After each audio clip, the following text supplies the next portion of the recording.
boy didn't know. Neither did his mother. They worked hard growing cocoa, but they had never tasted chocolate.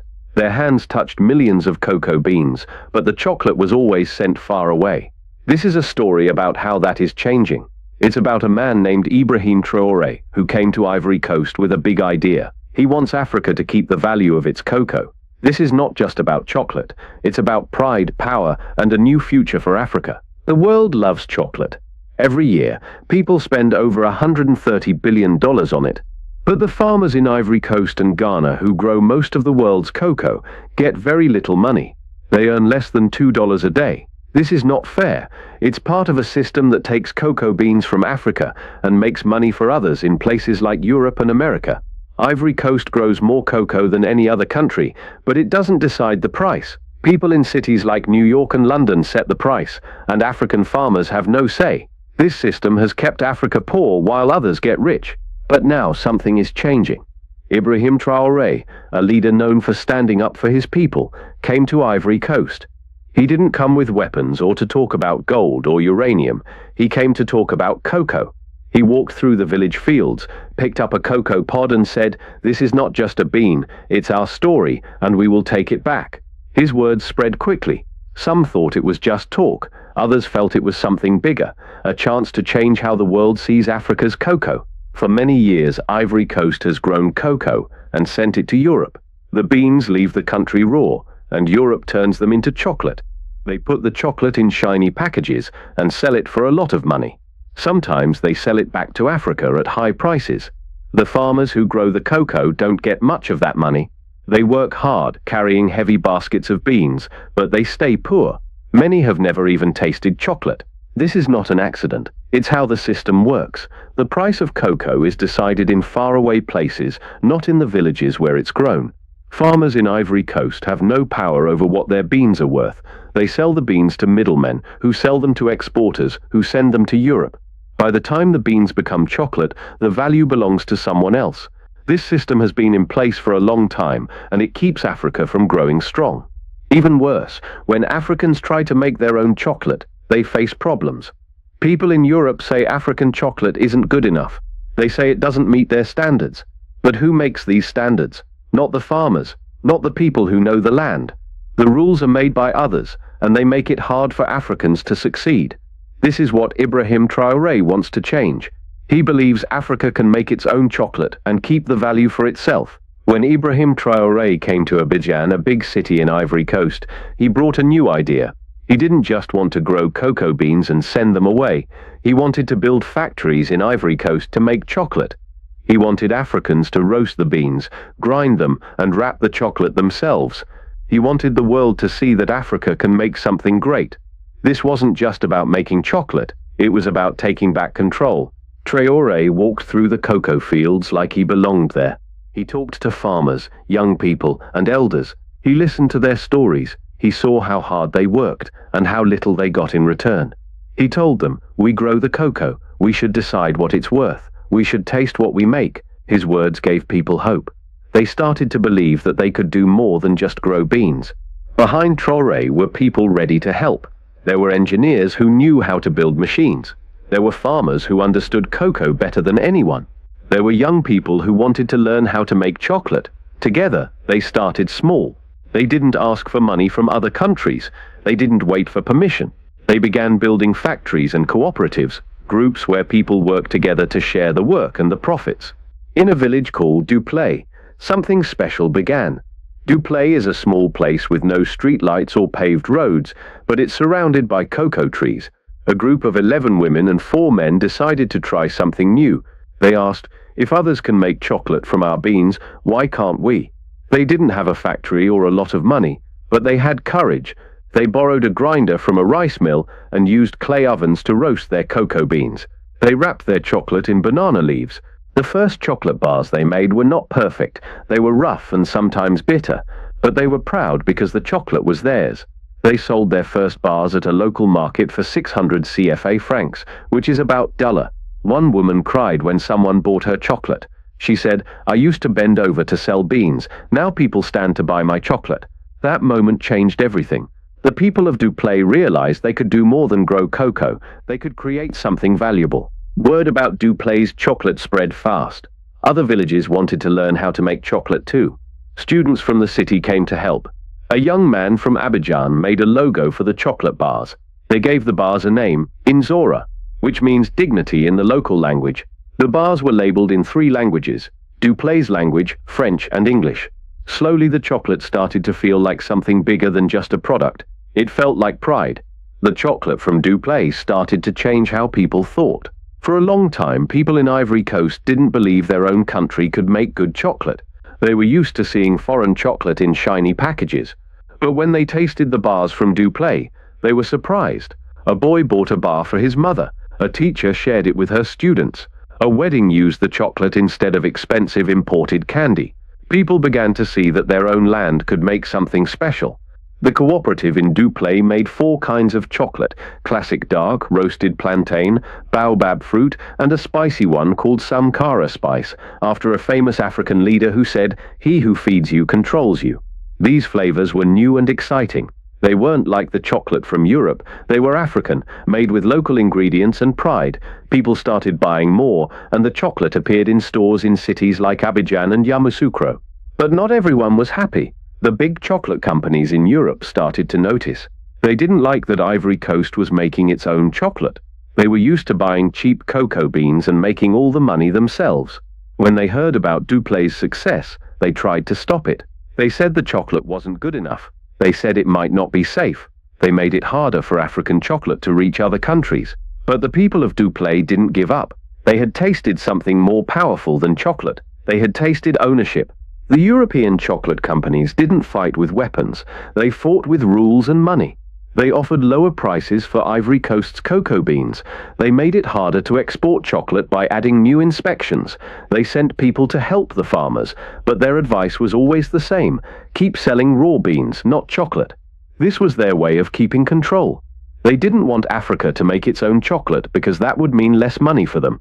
But Ibrahim Traoré and the people of Ivory Coast were ready to fight back, not with anger, but with action. Traoré called a meeting under a cocoa tree, not in a fancy hotel. He listened to the farmers. A grandmother asked, "Why are they afraid of our chocolate?" A young girl said, "Maybe because it's better." Traoré smiled and said, "This is how we take back our power, not with loud words but with small steps." Those steps were the factories, the cooperatives, and the pride of making something themselves. The people of Duplay kept going. They sold more chocolate, and other villages joined them. They didn't need Europe's approval anymore. They were making chocolate for Africans by Africans. A cafe in Ghana wanted to sell their chocolate. An airline asked for samples to serve on flights. For the first time, African chocolate was traveling the world, not as raw beans but as finished bars. This was a big change, and it scared the big companies in Europe. The chocolate revolution started in one village, but it didn't stay there. Other villages in Ivory Coast began making their own chocolate. They learned from Duplay and started their own cooperatives. In Ghana, young people built factories that used solar power to roast cocoa beans. In Nigeria, chocolate makers worked with fashion brands to create gift boxes.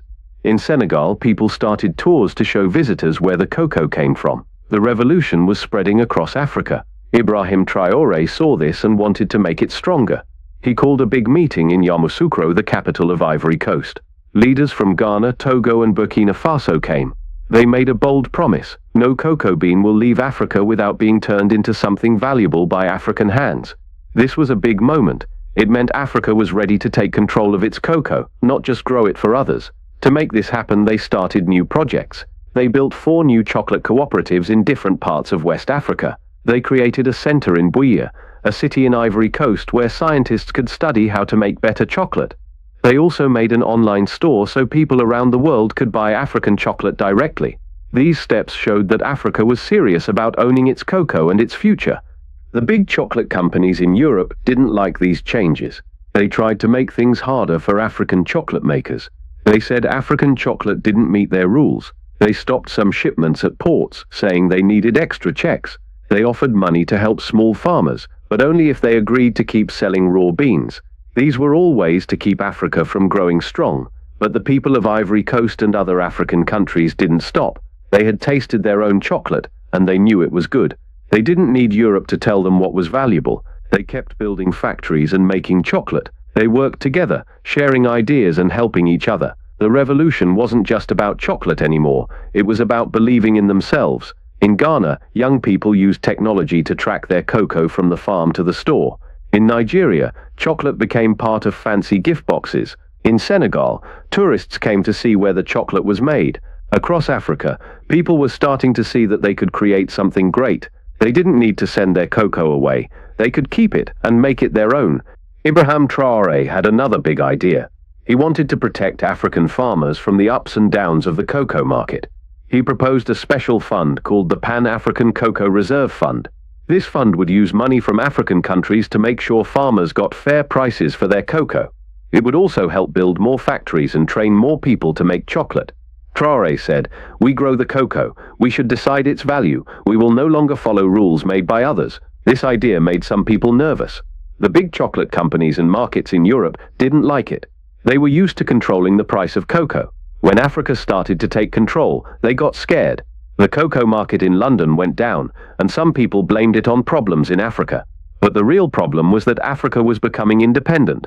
By 2027, African chocolate was being sold in stores in Ghana, Nigeria, and South Africa. It wasn't just in small markets anymore, it was in big supermarkets. People were proud to buy chocolate made in Africa. Bloggers wrote about it, and airlines served it on planes. The world was starting to notice that Africa could make something great. The chocolate revolution wasn't just about cocoa. It made people ask big questions. What else was Africa giving away? Cotton was sent away raw and came back as expensive clothes.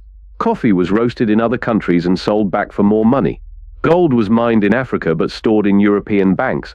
Even music and culture were taken and sold by others.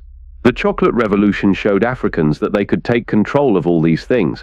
In Burkina Faso, a new school course taught students how to turn raw materials into finished products. In Ivory Coast, high schools started teaching about chocolate making alongside science. In Ghana, new laws made it easier to sell finished products like chocolate instead of raw beans. In Senegal, people worked to protect traditional flavors so others couldn't steal them. These changes showed that Africa was ready to create, not just grow. Ibrahim Traoré spoke at a big meeting in Addis Ababa, the capital of Ethiopia. He said, "They were afraid of our gold, now they're afraid of our chocolate. What happens when we realize we've always had the power?" His words made people stand up, not just to clap, but because they felt something had changed. Cocoa wasn't just a crop anymore, it was a symbol of Africa's strength.